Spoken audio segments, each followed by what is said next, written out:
Weather Service in Memphis has issued a severe thunderstorm warning for Central Crockett County in West Tennessee, Weakley County in West Tennessee, Eastern Dyer County in West Tennessee, Gibson County in West Tennessee, Northwestern Benton County in West Tennessee, Eastern Obion County in West Tennessee, Northeastern Lauderdale County in West Tennessee, Carroll County in West Tennessee, Henry County in West Tennessee, until 10:45 p.m.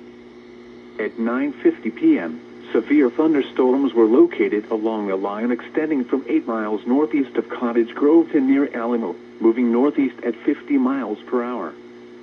Expected hazards include 60 miles per hour wind gusts and quarter-size hail.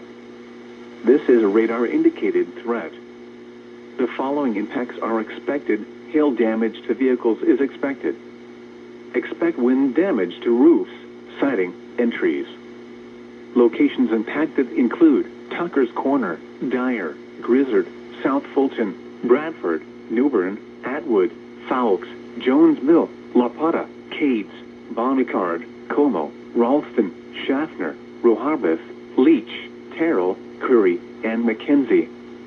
Repeating, a severe thunderstorm warning has been issued until 10:45 p.m. for the following counties in Tennessee: Henry, Obion, and Weakley.